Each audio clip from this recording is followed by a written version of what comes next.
We're back. Very nice. But of course it's because of you beautiful people that the channel has got to 10k subs, which of course I have thanked many times before, but of course I'm going to do it again. Thank you very much. But I wasn't content to just leave it as a thank you and a Q&A and just move on with life. That would be too easy. So as an added show of appreciation, I also wanted to do a mini giveaway as well. So for all of the people who asked a question and it subsequently ended up in this video, they were put into a raffle-like draw for a couple of goodies. Now I've already got in contact with the winner and I'm not going to say who it is because data protection and all that, it's pretty much on them if they want to say anything. But for that lucky winner, they not only got a copy of Hajimari no Kiseki, so they can play with the zero field translation if they so wish, but they also got themselves the mini OST as well. So I really hope that they haven't got Hajimari no Kiseki already, but, you know, at the very least they might not have this. But basically guys, these were the spare copies that I had when I pre-ordered Hajimari back last year, so to be honest, I wanted to show my appreciation in some way, and what better than sharing the love of our favourite series. Anyway, let's jump into the questions. I heard you say recently that you want Kevin Graham to have a return, but are there any other characters from past games that you'd like to see in Kuro? Also, due to the sheer number of characters in the series as a whole, some tend to unfortunately fall to the wayside. Are there any characters that you think deserved more screen time in their respective games? If there was a character who I wanted to return in Kuro, it would probably be Zin and Annalise.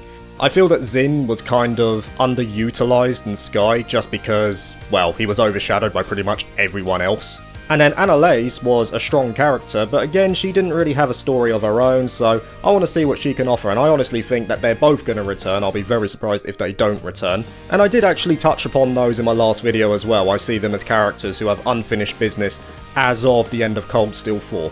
Do you think there should be a Kiseki game where we play as an Auroboros Enforcer or a Jaeger? Well, I mean, in a way, we have already kind of played as an Enforcer. We played as Ren, she was an Enforcer, Joshua is technically an Enforcer, Sharon as well, technically an Enforcer. And I can't see a reason why Falcom wouldn't continue doing that in the future, especially if Auroboros is going to be more important as we go further on, because obviously now the plan is kind of coming to fruition of what they're trying to do. And it would make sense that Enforcers would come into play as well. However, whether they would join as guest characters or join the main party proper, I'm not too sure, but I'd be interested to see what they come up with. Like I say, I have played Hajimari no Kiseki, I know what happens in that game as well, but considering how important Auroboros is as a group, especially the way that they're evolving and changing over the course of the series, I would be surprised if we didn't at least get another taste of the other side of the spectrum, so to speak. Congratulations on 10k subs. Thank you! Are you planning on playing Nier Replicant? Also, do you watch a lot of anime? You seem like the type of guy that does. Yeah, I'm definitely going to play Nier Replicant. I mean, I loved Nier Automata. I mean, I played that game back in 2017, I think it was. And that was an amazing game. I pretty much loved everything about it, so... And if Nier Replicant is anything like Nier Automata, then I'd be right on board with it. I mean, everything that I've seen of it so far looks really good. It's got that kind of quirkiness as well. I mean, it's meant to be, what? Is it a remake or a remaster? I can't fully remember, to be honest. But yeah, it's another game that's on my list that I want to play. I definitely want to get involved with it. As for anime, do I really look like a guy who would watch anime? I mean, it's not an insult anyway, I love anime, so you pretty much hit it bang on the head. But yeah, I mean, I've been watching a lot of anime lately. I've watched Hajime no Ippo pretty much all the way through, Haikyuu, just finished watching Attack on Titan, the latest season Attack on Titan, which is amazing. I'm currently watching ReZero. I just watched Hataraku Mail-sama. The Demon Lord is a part-timer, I think it's called in English. I mean, like, I've been meaning to watch that one for ages, and I just binged that through in pretty much a day. So yeah, there's a lot on my list that I've been chipping away at. I mean, a lot more to chip away at, but I'm happy with what I've watched, and yeah, a lot of really great series that I have watched. I don't know about stuff, I don't really keep up to date with like the new releases or anything that has come out. I just kind of stick it on my list and then come back to it when it's fully completed, because I can't bear to watch it, you know, one episode at a time per week. I'd rather just do it all at once. This one might be hard, but if you had to cut 2 playable characters from each series, meaning 2 from Sky, 2 from Zero and 2 from Cold Steel, who would they be? To be clear, I'm not just talking about making them unplayable, I mean outright removing them from the story altogether. 2 characters from each arc. What did they ever do to you, man? No, but in all seriousness, I mean, that's a good question. It's really difficult as well. I don't think I could cut 2 characters from each arc because, like, there's so many that even minor characters are integral to the plot. And to give you an idea of how difficult it is, I will narrow it down to 2 characters from the entirety of the Trails series because even that was difficult. And if we're talking main characters to Axe, I would probably say Elliot, because he talks about music a lot and he doesn't really add much more. Sorry, Elliot. And potentially Milliam, though she's very important to the dynamic of Altina. Yeah. Really difficult. Thanks for that one, man. Are there any visual novels you read and liked?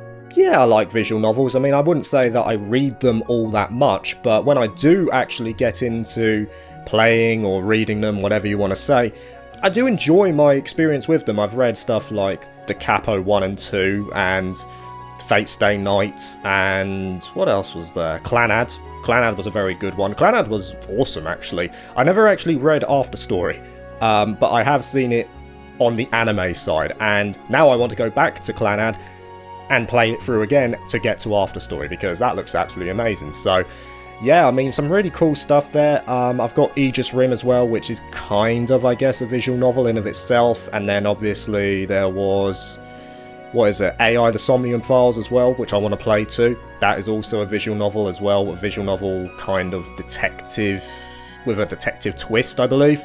So yeah, I think it'll be really cool. I think the only thing that holds me back with a visual novel is that it is a bit time consuming sometimes, but you know, if the story's good enough, then doesn't really matter, I guess, at the end of the day.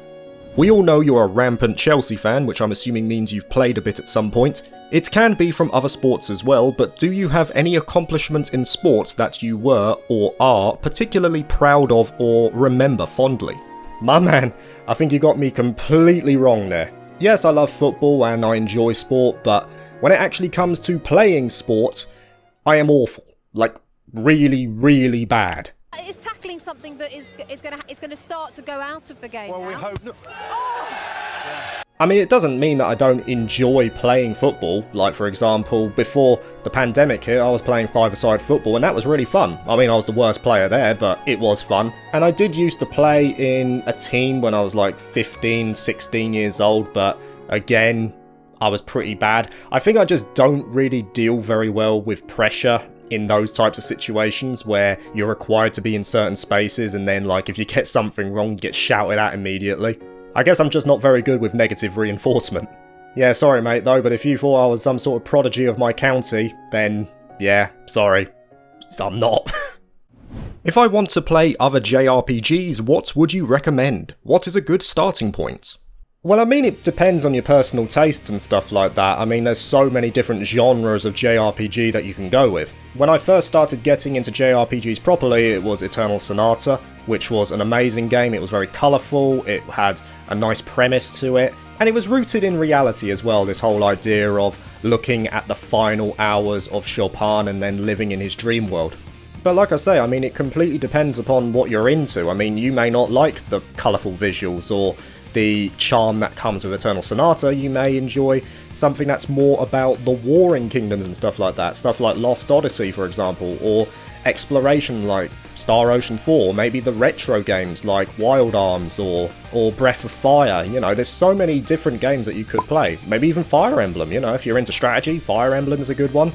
But if you want a typical JRPG experience, besides Trails, I would say a good place would be somewhere like maybe Dragon Quest XI. And I mean, I haven't played it myself, so I can't really speak from experience. I intend to play it this year, but I've only heard very good things about it, so I'd say that's a good place to start if you really want to try it out. This one's quite a long one, but it centers around Ren. I'll just kind of summarize it. I'm a bit worried that even if Ren shows up in Kuro no Kiseki, do you think they will do her character justice in the future? Well, I think that's kind of the point of the characters, no matter how important they were to plots of old. You know, characters like Ren have already had their story and they kind of moved on with their lives now. And it's nice to have like those references back to when, you know, they were at their worst point and stuff like that. But I think Cold Steel 4 did enough for me, even though she didn't get much in Cold Steel 4. I think there was enough there to make her appearance worthwhile. she's not really meant to be in the spotlight anymore. Her moment has gone, it's finished. So now it's for the newer characters to come in and have their moments to shine, which is no problem because there's just so many characters. You can't give all of them equal amounts of time, because at the end of the day, you give everyone time, then you'll give no one time, if you get where I'm coming from there. So yeah, I mean, like, I think they've already done enough for the likes of Ren. I don't think it's really a case now of her coming back to be centre stage anymore. She's just kind of there for the ride, but you never know, maybe she might get a moment to shine later on. How likely do you think it is that we'll see a localization of the recently announced Nayuta no Kiseki Kai, and have you played Nayuta? Does it have ties to the rest of the Trails series? Honestly, I can't see it being localized, for the same reason that I don't think the Crossbell arc is going to be localized either. Quite simply, it's a game that is older in Falcom's library. It doesn't really have the same draw as, say, a Hajimari no Kiseki localization will. And also, Nayuta is already niche in itself because it's not really canon to the series. Well, that's what people are suggesting anyway. Now, I myself have played Nayuta no Kiseki. It is a good game. It's far removed from anything else in the Trails series because, like I say, it's more of a standalone game than anything else. But people have been making the comparisons between certain characters and surnames and Mira being used as the currency and stuff like that, so you never know, maybe in the future it could be drawn into the main canon of the Trails series as a whole, which I think would be really cool. I would love that if it did happen, if they tied it in some way. But if you're going into it expecting that the game is going to be like a homage to, 3,000 years before the Trails series or something like that, then, don't go into it expecting that, because it's really not. It's just a game in of itself. Would you do a character ranking for the entire Trails series? Probably following Cold Steel 3 and 4? Well, believe it or not, I have actually been thinking about doing that in the future, but like you say, it's a massive undertaking. There's a lot to even consider with doing it, but yeah, I mean, if the community are down for it, maybe in the future, sometime next year, or maybe later on this year, depending upon what happens with Kuro or what happens with any new localizations if we get any this year. Yeah, I mean, could give it a go, why not? Whether it would be a community ranking or if it would just be my own personal ranking, I'm not too sure, but the community rankings take a very long time anyway to just gather everything together. It would take at least 2 months to 3 months to get all of the characters out there. But yeah, I mean, it's an idea and definitely something I've got on my list to potentially dust off in the future. Just don't know when. Any idea about reviewing the Tales of series? I would love to watch it. Yeah, I mean, I like the Tales of series. I mean, I've only played 2 of the games. I've played Symphonia and Vesperia, but I have got Vesperia on my list to play for this year, and of course Tales of Arise. Well, I mean, that's just got its own release date, and I bought the limited edition, so I mean, why not? Why not? I intend to play it. I mean, it looks very good. It's definitely one of the games that caught my attention very early on, and then it kind of drifted off as other things came into play, but no, now that the release date's there, and now that I've seen more of it, more of the gameplay especially, I think they released like a 6-minute gameplay clip, I'm right on board. I'll definitely be giving that a go. So yeah, I mean, I intend to play more of the Tales of games. Look out for a Vesperia review maybe sometime later this year, and a Tales of Arise review potentially as well. I mean, I'll be playing it on PC, so, it's the best way of doing it. If you had to choose one character in Trails you would date if they were real, who would they be? A character who I would date in the Trails series.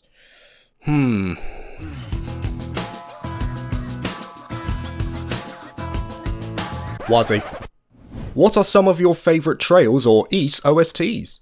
Oh man, that's a tough one as well, because there are so many amazing songs. Well, Ys music, stuff like Sunshine Coastline from Ys 8, Genesis Beyond the Beginning from Ys Origin, let me think, Valestein Castle from Ovenfell is awesome as well. And there's quite a few from Memories of Salsetta as well, like Ancient Land is very good, and then there's the Ancient Ruins, is it? Or Subterranean Ruins? I can't remember the name of it. But yeah, some really good songs in Memories of Salsetta as well. As for Trails, I mean, take your pick. I mean, Burning Throb from Cold Steel 4, probably the best battle thing that I've ever heard. Stuff like As Your Arbitrator from Ao no Kiseki, Get Over the Barrier from Zero, Don't Be Defeated by a Friend from Cold Steel 1. And then Cold Steel 2 has a lot as well. I mean, even though Cold Steel 2 may not be one of my favourite games in the series as a whole, I have to admit that its OST is just god tier. You know, that's why I love Falcom in general as well. I mean, Soundteam JDK just makes some of the best music around, even though I have been a bit critical of them in their later titles, like in Hajimari no Kiseki, and to an extent East 9 as well. I would say that overall the quality is still there. Who's your best girl in the Trail series as a whole? Ren. It's not even close.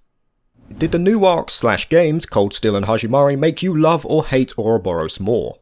I mean, I don't think I really hated or liked Auroboros in the past anyway, even all the way back in Sky.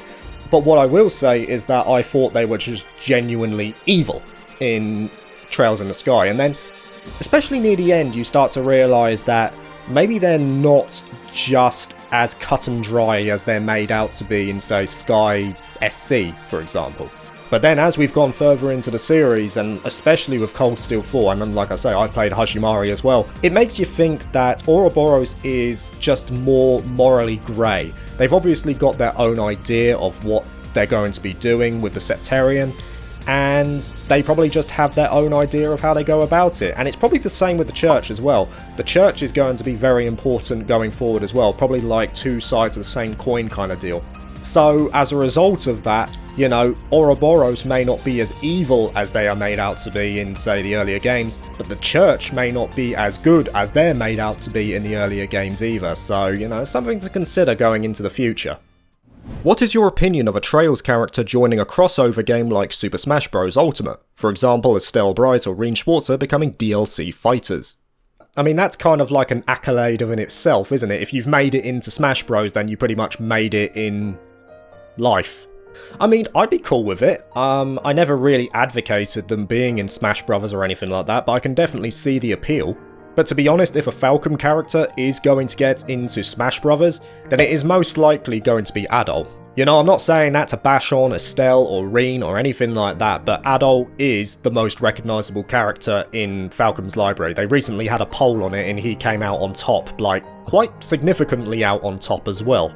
I think the only downside of that is that it's another sword character, so, you know, if you like sword characters, fair enough.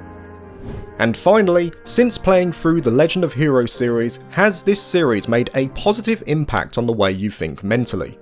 In terms of actually, you know, assisting positively to my life as a whole, yeah, I mean, the Trail series definitely has. It's what I consider to be the perfect escape from the monotony of the world. It's engrossing, it's obviously very immersive as well. So in that regard, yeah, the Trail series has had a very positive effect on me in terms of what it's allowed me to do, what kind of gates it's opened up for me and stuff like that, what it's allowed me to develop as well in terms of my skill sets and stuff like that, making videos and all that kind of stuff, engaging with the community.